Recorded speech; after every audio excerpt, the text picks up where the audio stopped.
All right. What's up, everybody? All my people in Manhattan, the Boogie Down Bronx, Queens, all the way to Staten Island, and especially for this video, all my people in Brooklyn. Boy, 5Bs for everybody. I'm back here with another video, and this is gonna be another entry into the Greatest of All Time series, and this is gonna be on this man right here, Mr. Sean Corey Carter, aka Hova, aka Jigga, aka Hove, aka Jay-Z. Okay?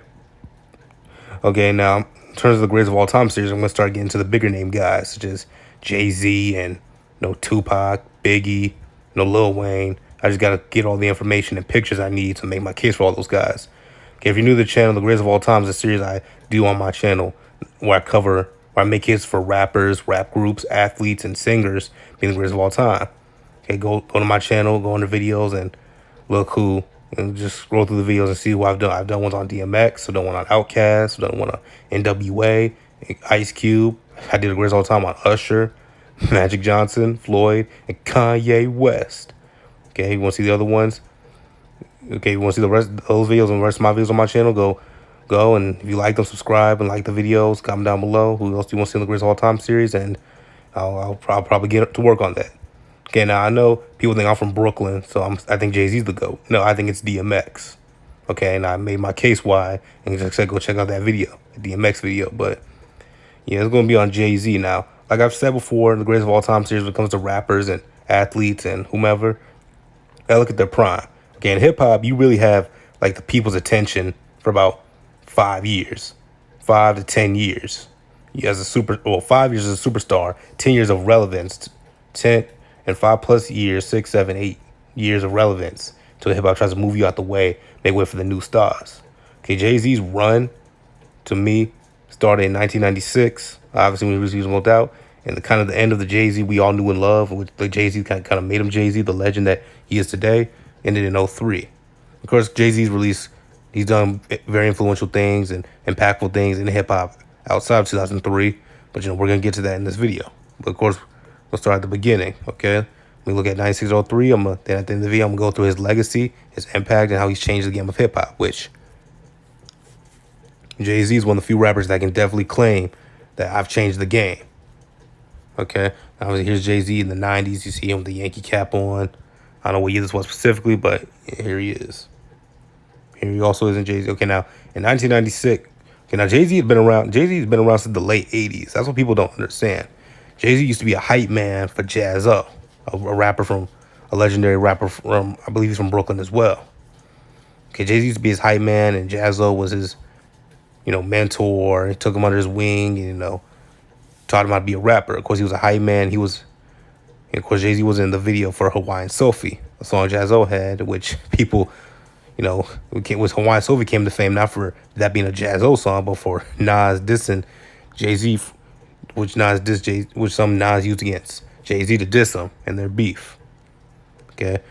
Okay, but Jay-Z been around since the late 80s. He didn't really make a name for himself until like 95, 96, 94, 95, 96, and around that time he linked up with the Notorious B.I.G. He was on Lil Kim's album Hardcore, and he released a single, I believe in 95, called Dead Presidents, which of course he sampled Nas's voice on the song The World Is Yours. I'm out for presidents to represent me. I'm out for dead presidents to represent me. Okay, here's Reasonable Doubt. Reasonable Doubt is a legendary album, classic album. It's part of the East Coast Renaissance era that was going on at hip hop at that time. Of course, the West Coast took over, the late 80s, early 90s, and you had this thing called the East Coast Renaissance, which was led by the Wu-Tang Clan in 93. Then Nas and Biggie had Illmatic and Ready to Die in 94. Mobb Deep dropped The Infamous in 95, and Jay-Z, dropped this album in 96. Now, of course, this was a mafioso rap album. Of course, Jay-Z didn't invent the style. Mafioso rap was kind of a trending style in hip hop at that time. The style originated with Kool G Rap in the late 80s, and Raekwon the Chef revived it in 1995 with his legendary album Only Built for Cuban Links. Okay, and then Nas dropped his album. It was written. Well, Jay-Z dropped Reasonable Doubt. Okay, with the single Dead Presidents. He had other good songs.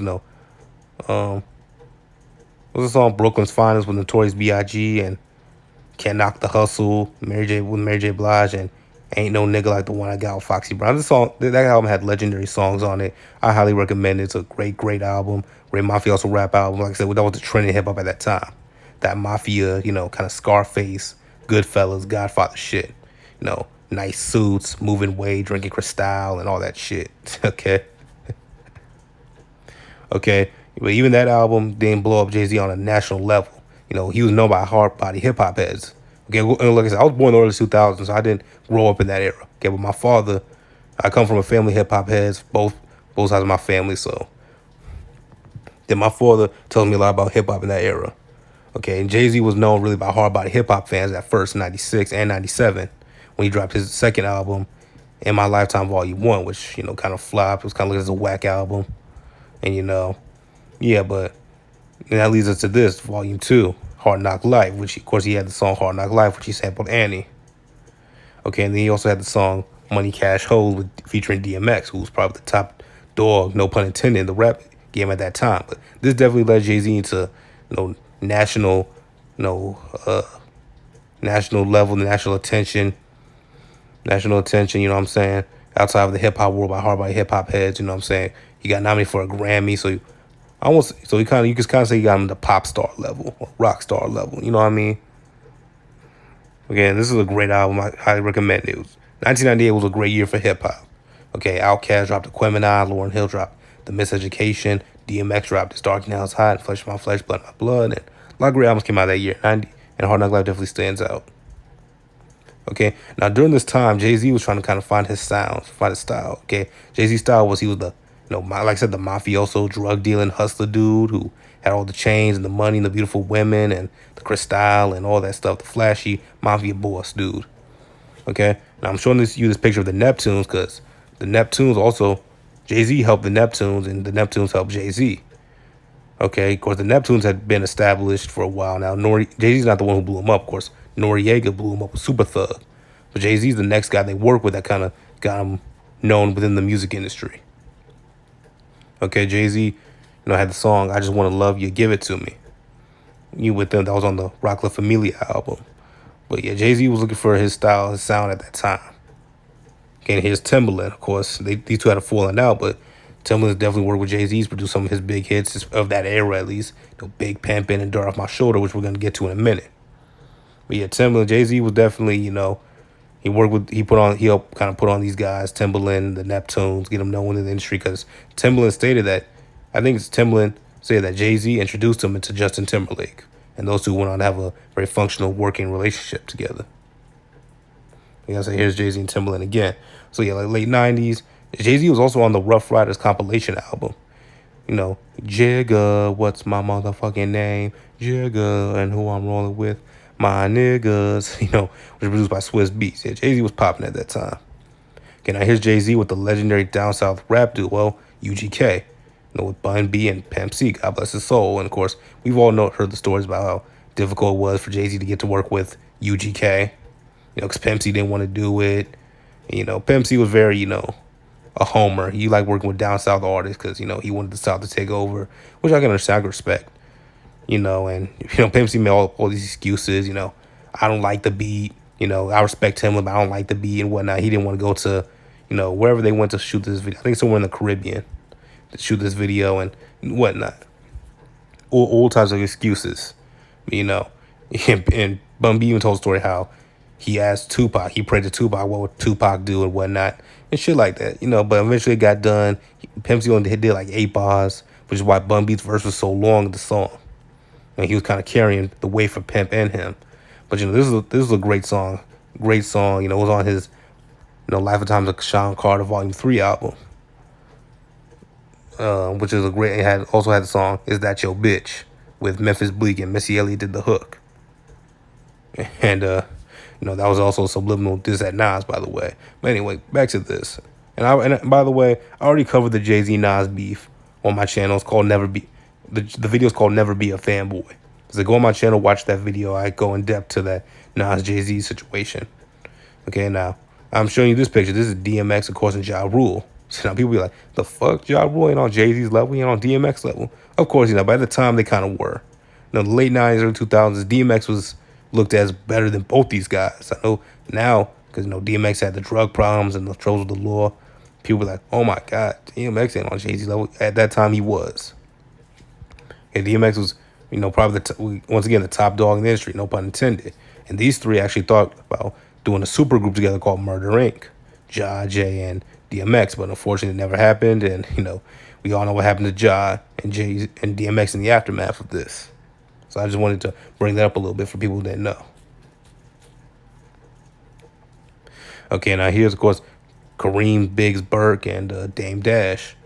They all came together, formed the Rockefeller Records label, and Jay-Z was, like I said, everybody knows Reasonable Doubt was supposed to be his only album, but they needed the money, they needed the attention, they needed the clout, and well, they kept releasing work. Jay-Z dropped an album every year between '96 and '03. So that's what, 7 straight years, 7 straight albums. That was legendary, man. Okay, and here's the Rock La Familia album. This was supposed to be a compilation album. Okay, this wasn't supposed to be a Jay-Z album. It was supposed to be a compilation album for all the artists they had at that time. Memphis Bleak and Beanie Siegel and Freeway, a lot of those Philadelphia artists. Of course, they had the producers Kanye West, Young Kanye, and the Heat Makers, Just Blaze and all those guys, with their Chipmunk soul sound. But they decided to put Jay-Z's name on it so it'll sell more, and it did end up selling. It's a good album. It's a good album. Well, I say it's a classic. Personally, no, but it's a very good album to listen to. Okay, now of course this is his legendary album, The Blueprint, which is considered his magnum opus. His best album, which it is. It is Jay-Z's best album. Is it my favorite album? Personally, not, but this is his best album. And like just Jay-Z was the king in 2001. At this point, he was the king. 2001, I know they had Eminem, they had Outkast, and but Jay-Z was king in '01. Of course, this is at the height of his beef with Nas. People view Nas as done, and Jay-Z was gonna be the nail in the coffin that ended Nas' career, and that didn't end up happening. Like I said, I covered all that in my Never Be a Fanboy video. Okay, but yeah, this has the legendary tracks like Jigga, Jigga, Jigga, That Nigga Jigga, and Song Cry, and all types of songs. What I'm saying? You should listen to it. It's a great album if you haven't listened to it. This is definitely Jay-Z. This was his best work. Best album, period, hands down. Okay, like I said, and of course him and Nas were beefing at this point. Nas dropped Stillmatic, and Jay-Z dropped The Blueprint. Of course, Nas is looked as the winner, and he was the winner in more ways than one. Okay, and obviously in the aftermath, Jay-Z accepted defeat. He admitted defeat. They kept throwing a little more subs at each other for a while. Then they ended up squashing the beef. Okay, now this is Cameron on the left-hand side of your screen here. This is the Cameron. Of course, Cameron this time. Cameron had been established. His debut album came out in '98. He dropped an album in 2000, SDE, Sports, Drugs, and Entertainment. But by '01, '02, he got signed by Jay-Z and Rockefeller and all of them.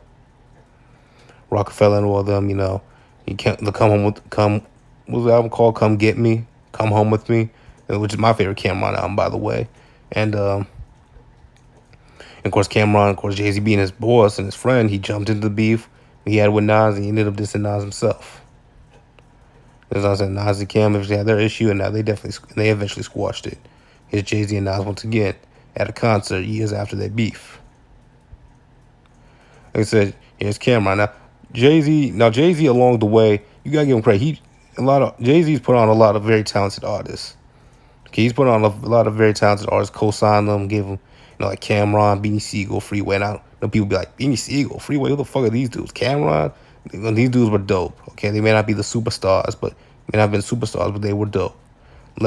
Dope and had classic albums. Like Cameron's Come Get Me album, that's classic to me. Purple Haze is classic. SDE, that's classic to me. Like Cameron was a very talented artist. Very talented rapper. Now, I don't want this video to be super long, so I'm going to probably make this 2 parts or 3 parts. So I'm going to end it here. Talk about the Black Album. The Black Album is my favorite Jay-Z album. Dirt Off Your Shoulders, 99 Problems. Of course, it was his last album before he went on retirement. Music hiatus. He left Rockefeller or became president of Def Jam and all that stuff. So, like I said, I'm going to get to all this in part 2. Okay, so I'll see y'all later.